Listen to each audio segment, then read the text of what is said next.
تم احمد بن حنبل جیسے محدث اور فقی جو امام بخاری کے استاذوں میں ہیں ان کو چھوڑ کر فالو کس کو کر رہے ہو؟ انجینئر کو. اور تم کہہ رہے ہو ہم صرف قرآن و حدیث کو. نہیں نہیں نہیں مفتی صاحب نہیں, ان چاروں میں سے کسی کا بھی 20 رکعت تراویح کی تعلیم نہیں ہے. آپ کا مسئلہ ہے کہ آپ نے ان چاروں کو چھوڑ دیا ہے, آپ نے ان چاروں کو چھوڑ دیا اور صحابہ کرام کو بھی چھوڑ دیا ہے.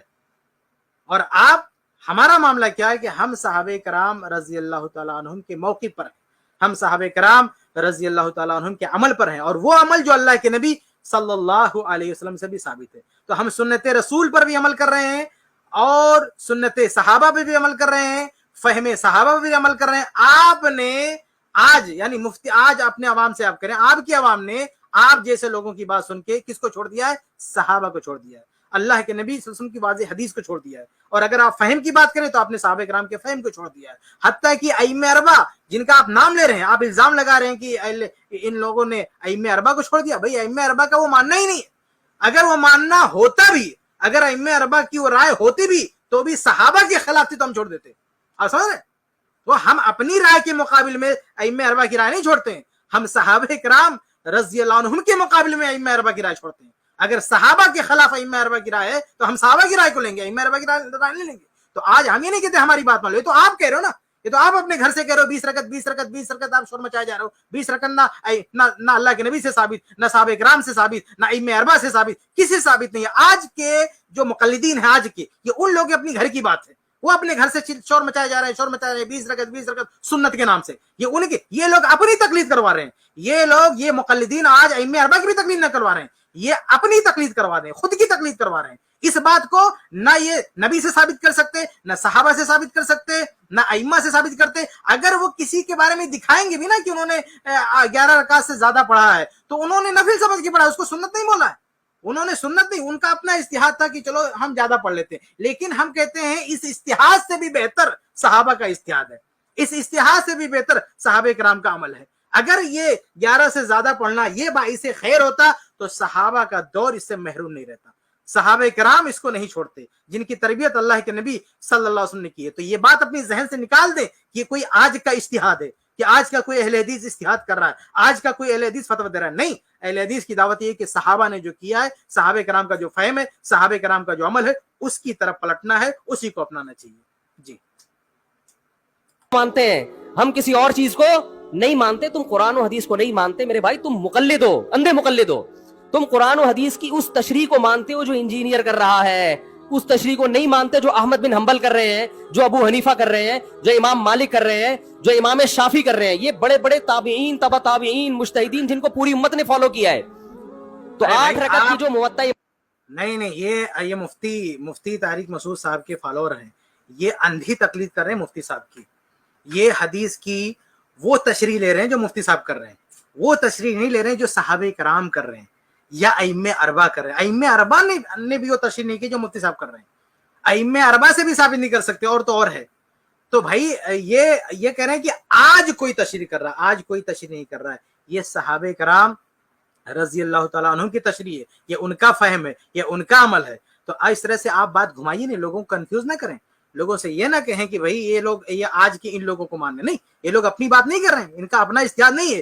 یہ صحابہ کرام کا اجتہاد کر لیں, صحابہ کرام کا عمل ہے, صحابہ کرام کا اسوہ ہے, صحابہ کرام کی سنت ہے. تو صحابہ کرام کی سنت اگر ہمارے پاس آ گئی, اللہ کے نبی صلی اللہ علیہ وسلم کی حدیث بھی اس کے خلاف نہیں ہے, تو حدیث رسول اور سنت صحابہ جس پر متفق ہے, سب ایک ہی بات ہے. تو اس کے مقابل کسی کی بھی بات آئے گی تو ہم اسے دیوار پہ مار دیں گے. حالانکہ کسی کی بات بھی ثابت ہی نہیں ہے, جو کچھ ہے ان کا اپنا اختیار ہے. لیکن ائمہ اربع یا کسی بھی مستند امام سے یہ ثابت نہیں ہے کہ 20 رکعت تراویح سنت ہے, وہی ہم کو کہنا ہے. یہ آج کے مقلدین, چاہے وہ حنابلہ ہو, چاہے وہ حنفیہ ہو, یہ آج کے مقلدین شور مچا رہے ہیں 20. یہ سارا شور شرابہ آج کے لوگوں کا ہے. ورنہ پرانے لوگوں نے 8 سے زیادہ پڑھا ہوگا, لیکن یہ شور نہیں کیا ہے, یہ دعویٰ نہیں کیا ہے. انہوں نے یہ دعویٰ نہیں کیا کہ یہی سنت رسول ہے. انہوں نے اپنے حساب سے سمجھا, انہوں نے خود کہا یہ بھائی ہماری سمجھ ہے. تو بھائی آپ کی سمجھ ہے, آپ اپنے پاس رکھو, لیکن ہمیں صحابہ کرام کی سمجھ زیادہ پیاری ہے. ہم صحابہ کرام کی سمجھ سے آگے نہیں بڑھنا چاہتے. آپ کو بڑھنا, آپ بڑھو. تو ہمارا جو 20 رکعت تراویح اور 8 رکعت تراویح کے مسئلے میں مسئلہ ہمارے اجتہاد کا نہیں ہے, بلکہ صحابہ کرام کے عمل کا ہے, ان کی سنت کا ہے. تو ہم ان کی سنت پہ چلتے ہیں. جی امام مالک کی حدیث ہے, اس 8 رکعت پہ امام مالک نے فتویٰ نہیں دیا. کیوں؟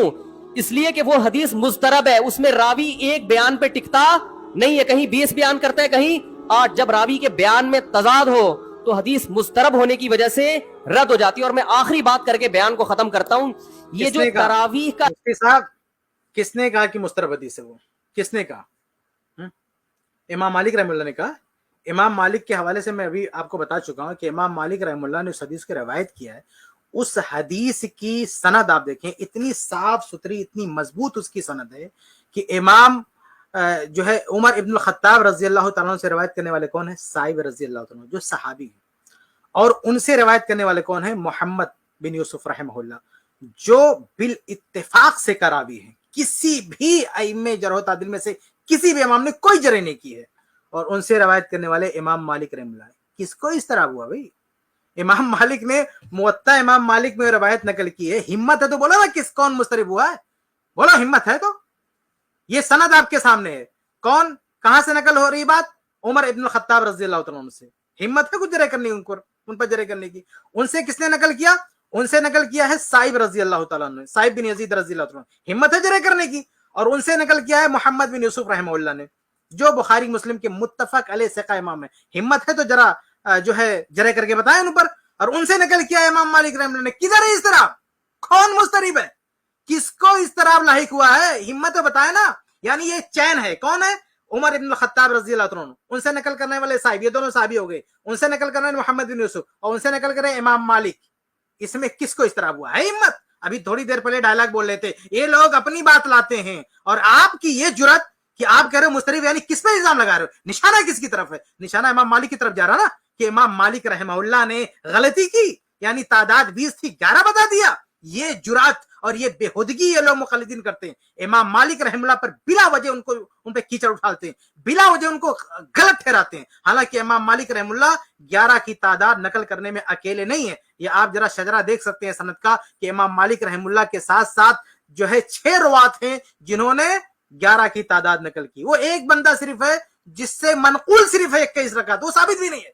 باقی 7 روات امام مالک کے سمیت امام مالک سمیت 7, یعنی امام مالک کے ساتھ 6 روات ہیں جو بالکل متفق ہیں کہ 11 رکعت ہے. اس میں سے ایک راوی نے عشاء کی سنتیں بھی شامل کر لی ہیں, باقی سب متفق ہیں 11.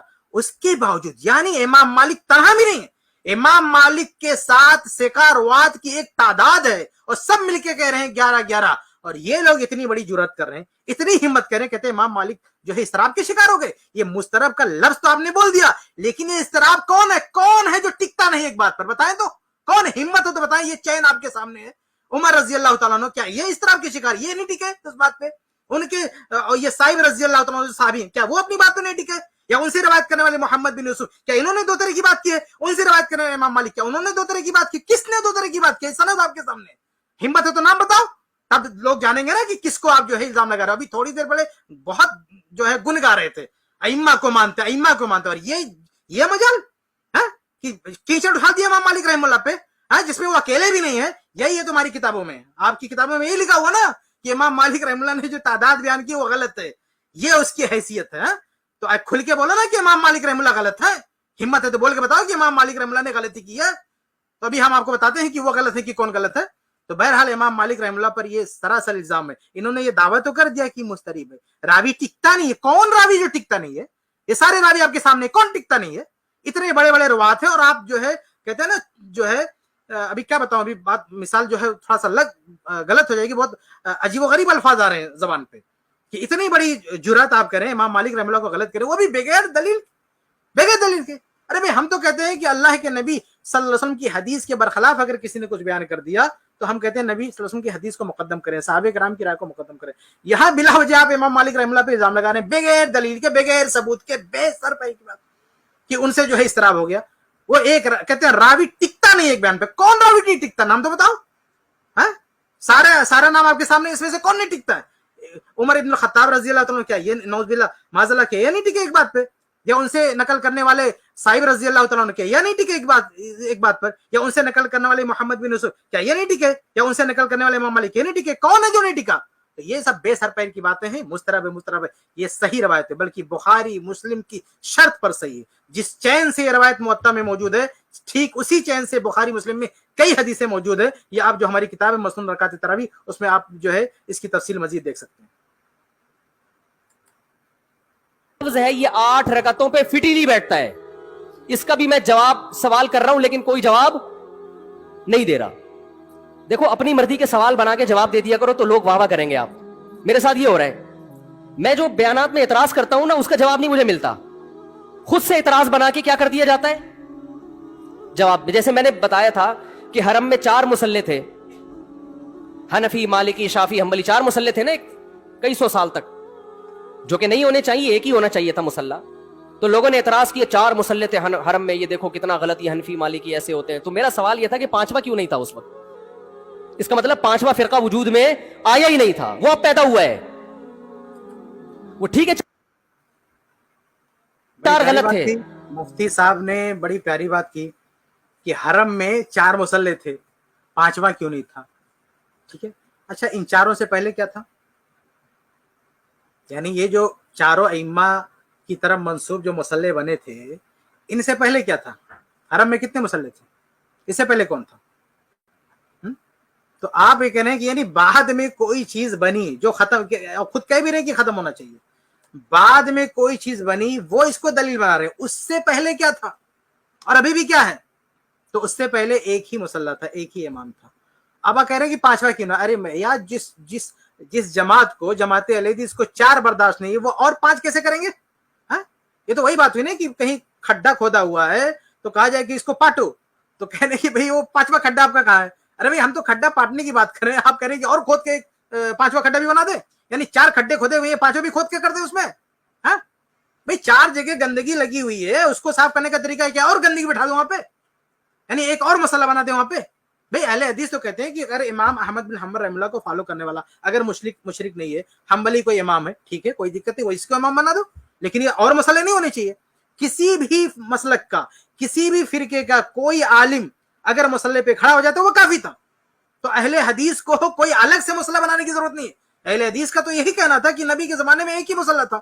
ارے بھئی اہل حدیث کا کہنا یہ ہے کہ یہ مطلب حنفی شافعی مالکی تو جانے دیں, ارے اگر کوئی ظالم, کوئی فاسق فاجر بھی کھڑا ہو جاتا, ہاں کوئی فاسق شخص, کوئی غلط آدمی بھی کھڑا ہو جاتا, اگر وہ کافر نہیں ہوتا, اگر وہ مشرک نہیں ہوتا, تو کتنا بھی بگڑا ہوا شخص ہو, اگر وہ مسئلے پہ کھڑا ہو جاتا تو بھی اہل حدیث کہتے دوسرا امام مت کھڑا کرو.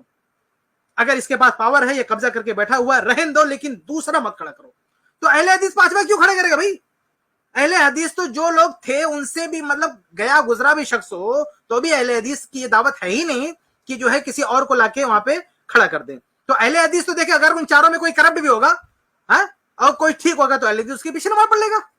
تو اہل حدیث کیوں جا کے جو ہے 4 مسئلے کرے گا؟ تو اہل حدیث کی دعوت یہ ہے کہ ایک ہی مسئلہ اللہ کے نبی صلی اللہ علیہ وسلم کے دور میں تھا, صحابہ کے کرام کے صحابہ رضی اللہ عنہ کے دور میں تھا, وہی ایک مسئلہ ہونا چاہیے.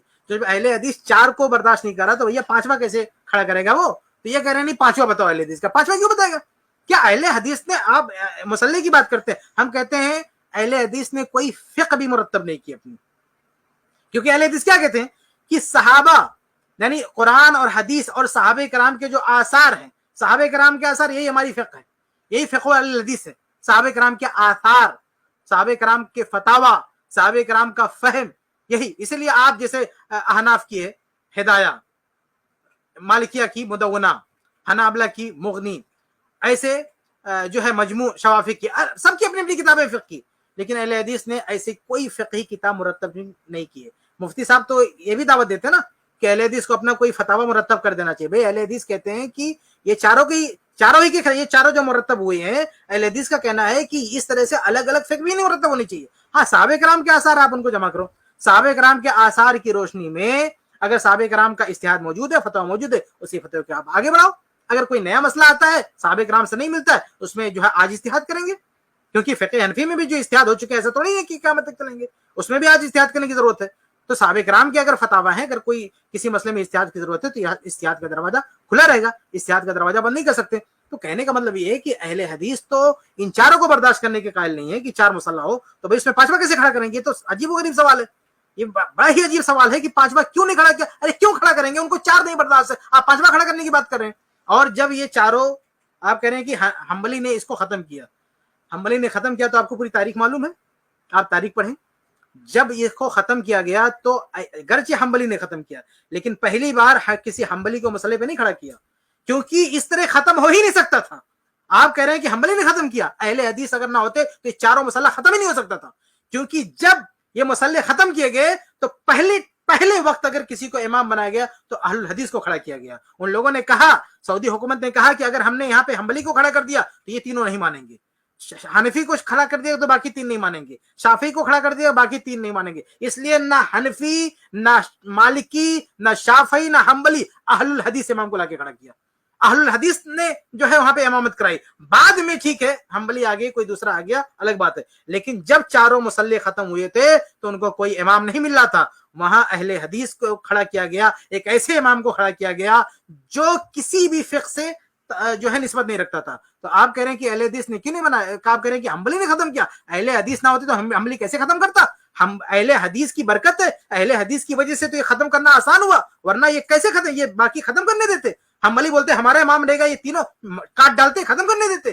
تو بھائی یہ تو اہل حدیث کی وجہ سے مسئلہ حل ہو گیا, چاروں شاند ہو گئے, چلو بھائی ہم میں سے کوئی نہیں رہے گا, چلو اہل حدیث ہے اس کے پیچھے نماز پڑھتے ہیں. تو یہ مسئلہ خلاصہ یہ ہے کہ یہ جو چار مسئلے تھے, چار مسئلے کے جب قائل ہی نہیں اہل حدیث تو پانچواں کیسے کھڑیں گے؟ جن کو چار نہیں برداشت ہے وہ پانچواں کیسے کھڑیں گے؟ ان کی تو دعوت یہی ہے کہ جیسے پہلے ایک مسئلہ تھا ویسے ہونا چاہیے, اور بعد میں جب موقع ملا یہ مسئلے ختم کیا جا رہے تھے تو انہوں نے آگے بڑھ کے امامت کروائی اور یہ ختم کیا گیا. تو آپ کہہ رہے ہیں کہ اہل حدیث جو ہے پانچواں کیوں نہیں کیا؟ بھائی اہل حدیث تو آ کے مسئلے پہ کھڑا ہوا, جب چاروں کو بھگایا گیا نا تو اہل حدیث آ کے کھڑا ہوا. اہل حدیث چاروں کے ساتھ پانچواں بنا کے نہیں کھڑا ہوا, چاروں کی جب وہاں پہ کہانی ختم ہوئی تب آ کے اہل حدیث کھڑا ہوا. کیونکہ اہل حدیث کیا مانتے تھے کہ بھئی ایک ہی مسئلہ ہونا چاہیے, اور آج اگر کوئی دوسرا آ کے کھڑا ہوتا تب بھی اہل حدیث کو کوئی اعتراض نہیں ہے, اگر مشرک نہیں ہے, کافر نہیں ہے, اہل حدیث کو کوئی اعتراض نہیں ہے کہ چلو ایک ہی مسئلہ ہونا چاہیے. ٹھیک ہے, آگے بڑھتے ہیں. لیکن اس غلط کو بھی صحیح ان چاروں میں سے ایک نہیں کیا ہے. سمجھ رہے ہیں کہ نہیں بھئی ایک امام ہونا چاہیے, چار الگ الگ جماعتیں نہیں ہونی چاہیے. لیکن اس کا مطلب 700 سال تک امت یہ سمجھتی رہی کہ اہل سنت والجماعت کے چار نمائندے ہیں, چار مکتب فکر, پانچواں کوئی تھا ہی نہیں, لہذا اس کا کوئی مسلح تھا ہی نہیں. تو سوال یہ تھا, لیکن جب سوال یہ پوچھا جائے تو ایسے جواب ملتا ہے کہ وہ سوال ہی پی جاتے ہیں. سوال یہ جواب یہ دیا کہ غلط ہو رہا تھا, یہ بدعت ہے, اور یہ بدعت ہے, یہ ناجائز ہے. تو ہم کب کہہ رہے ہیں کہ صحیح تھا بھائی وہ, لیکن یہ پوری دنیا میں نہیں ہو رہا تھا, یہ صرف حرم میں ہو رہا تھا.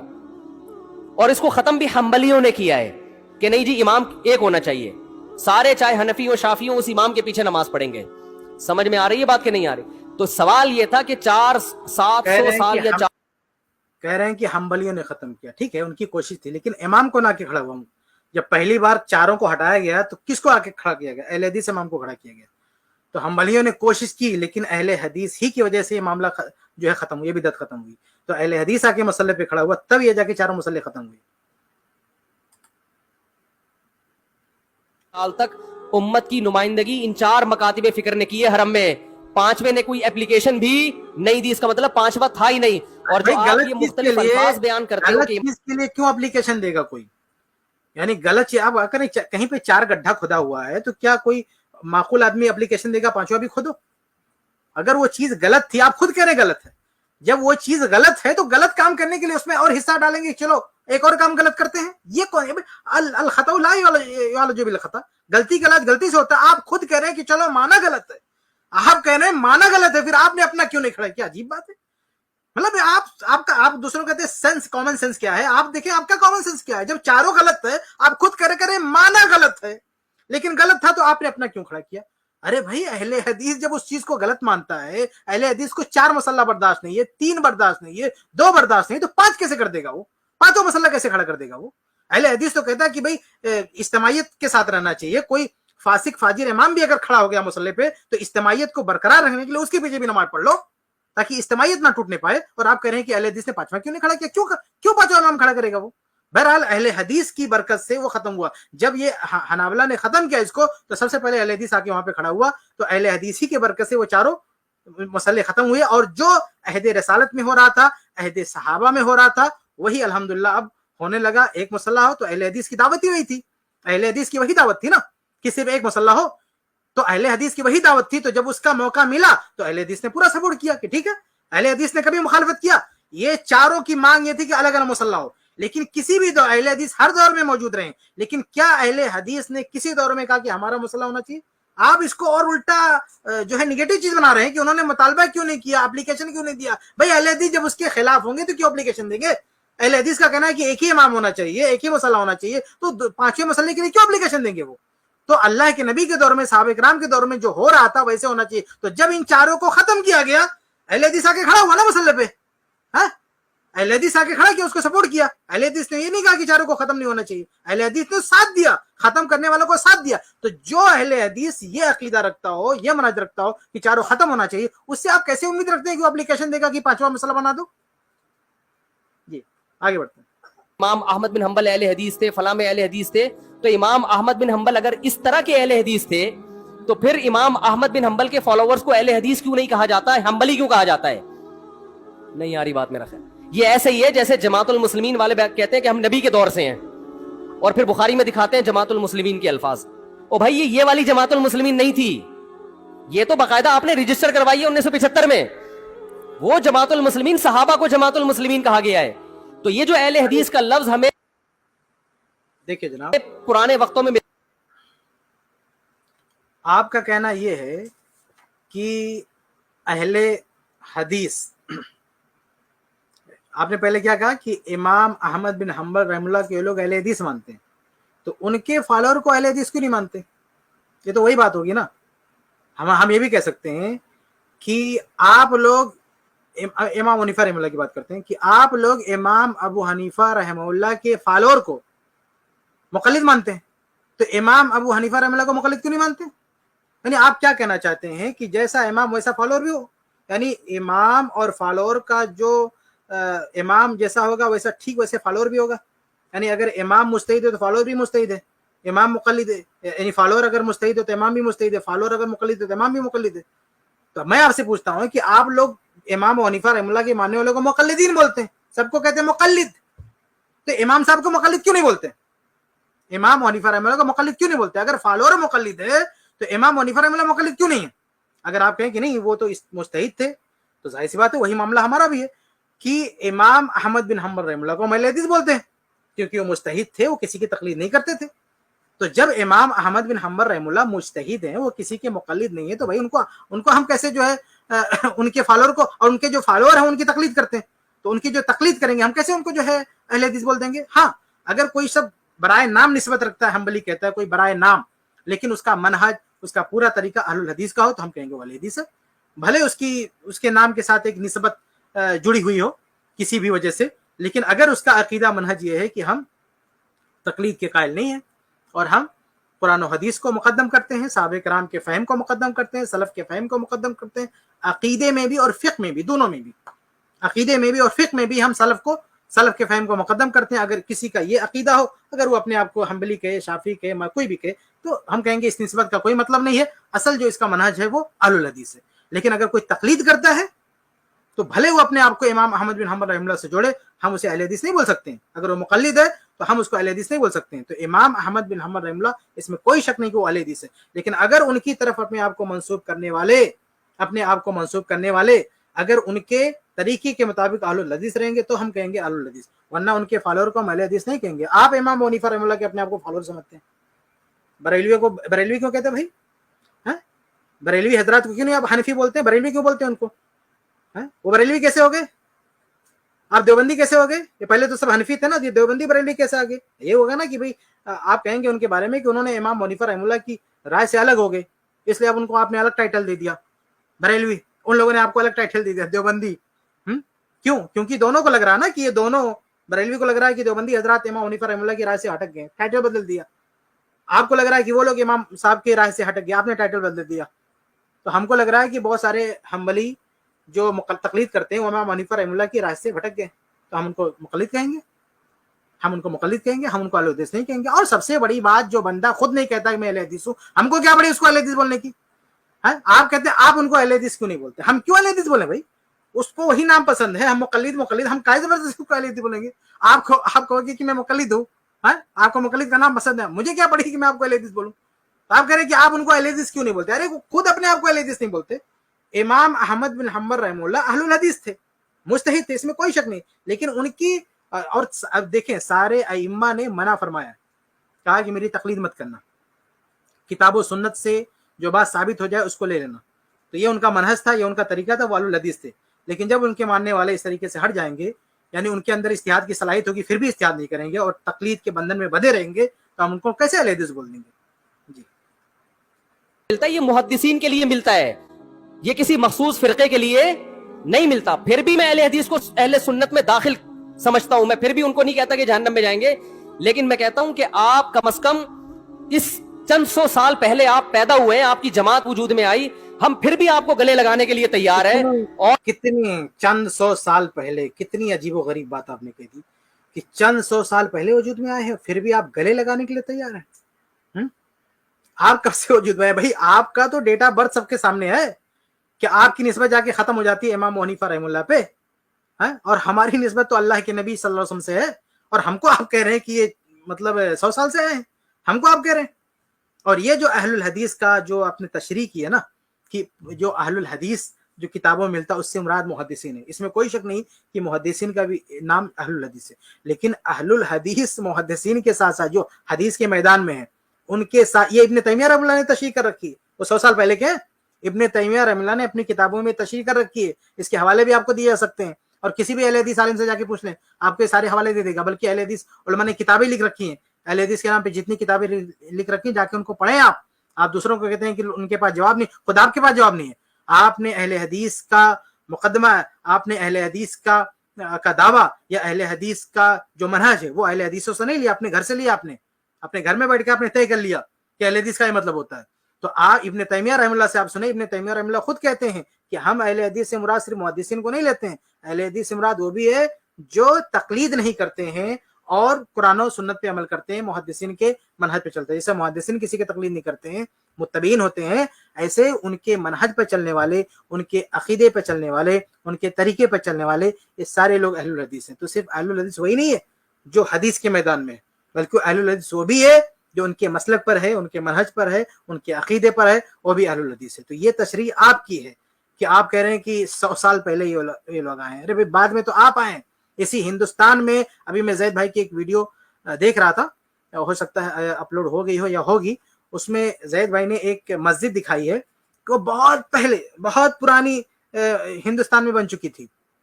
اب مجھے نہیں معلوم, میں نے اس کی کوئی ریسرچ نہیں کی ہے, لیکن زید بھائی سے میں ریکویسٹ کروں گا کہ اگر ان کے پاس اس کی ریسرچ ہے تو اس کو بتائیں, واضح کریں, اگر میں غلط ہوں تو کریکٹ کریں. کہ وہ میں نے جہاں تک سنا ایسا لگا کہ میں یہ سمجھا, مجھے تو یہ سمجھ میں آیا کہ وہ مسجد جو ہے جو سب سے پہلے بنائی گئی ہندوستان میں, اس وقت تو یہ تقلیدیوں کا کوئی وجود ہی نہیں تھا. تو وہ لوگ کس کو مانتے تھے, وہ کب کے تھے؟ تو ہندوستان میں کون پرانا, آپ پرانے ہیں کہ اہل حدیث پرانے ہیں؟ تو اہل حدیث کی مساجد تو کئی سو سال پہلے یہاں پہ موجود ہے. آپ کہہ رہے ہیں 100 سال پہلے, 100 سال, کئی سو سال پہلے اہل حدیث کا آثار یہاں پہ موجود ہے. اور آپ جو ہے وہی مطلب جاہلوں کی طرح سے جو الزام لگاتے ہیں, گھر میں بیٹھ کے کچھ بھی بول دیتے ہیں کہ 100 سال بعد یہ ہو لگا. اور آپ کی تاریخ کیا ہے؟ دیوبندی, آپ دیوبندی اپنے آپ کو کہتے ہیں نا, یہ دیوبندی کب سے آیا؟ آپ کریں گے, آپ تو حنفی بھی کہتے ہیں اور پھر کہتے ہیں دیوبندی. اگر آپ حنفی تھے, امام حنیفہ رحمہ اللہ کی طرف نسبت کرتے تو دیوبندی لانے کی کیا ضرورت تھی؟ یہ اپنے آپ کو دیوبندی بولنے کی کیا ضرورت تھی؟ یہ دیوبندی کب سے ہے بھائی؟ جب سے یہ جو آپ کا ادارہ بنا ہے تب سے یہ دیوبندی ہے. اس کا مطلب دیوبندی حضرات کا, بریلوی حضرات کا, امام حنیفہ رحمہ اللہ سے وہ تعلق نہیں ہے جو پہلے پرانے احناف کا تھا. بہرحال اگر آپ اوپر جائیں بھی تو آپ اینڈ ہو جائیں گے امام ابو حنیفہ رحمہ اللہ پر پہنچ کر. لیکن ہماری نسبت اللہ کے نبی صلی اللہ علیہ وسلم کی طرف ہے. ہماری نسبت کبھی ٹوٹ نہیں سکتی. ہمارا آخری سلسلہ وہیں پہ جا کے ختم ہوتا ہے, اللہ کے نبی صلی اللہ علیہ وسلم پر. اس لیے ہم نئے نہیں ہیں, ہم سب سے پرانے ہیں. ہم بات کرتے ہیں اللہ کے نبی صلی اللہ علیہ وسلم کی, اور ہم کہتے ہیں, ہم فہم کی بات کرتے ہیں صحابہ کرام کی. اسی لیے ہم سلفی کہتے ہیں. جو جماعت اپنے آپ کو سلفی کہے اس کو آپ نہیں کہتے, شرم نہیں آتی آپ کو؟ جو جماعت اپنا ٹائٹل رکھے کہ ہم سلفی ہیں, سلفی مطلب ہم اسلاف کو ماننے والے ہیں, ہم پرانے یعنی صحابہ کرام کو ماننے والے ہیں, اس جماعت کے بارے میں آپ کہتے ہیں کہ وہ نہیں ہے. شرم آنی چاہیے آپ کو اس طرح سے غلط باتیں لوگوں کے درمیان پھیلاتے ہوئے, کہ جو اپنا نام ہی میں شامل رکھے ہیں, اپنے لقب میں یہ بات شامل کر کے رکھیں کہ سلفی ہے, آپ ان کو 100 سال پرانا بولتے ہیں. اللہ آپ کو ہدایت دے. ہم صدیوں سے چلے آ رہے ہیں, آپ ہمیں کیا کر رہے ہو؟ آپ ہمیں گمراہ لوگوں میں داخل کر رہے ہو. تو اسلام بہت پہلے بر صغیر میں آیا ہے, جس شکل میں آیا ہے وہی شکل ٹھیک ہے.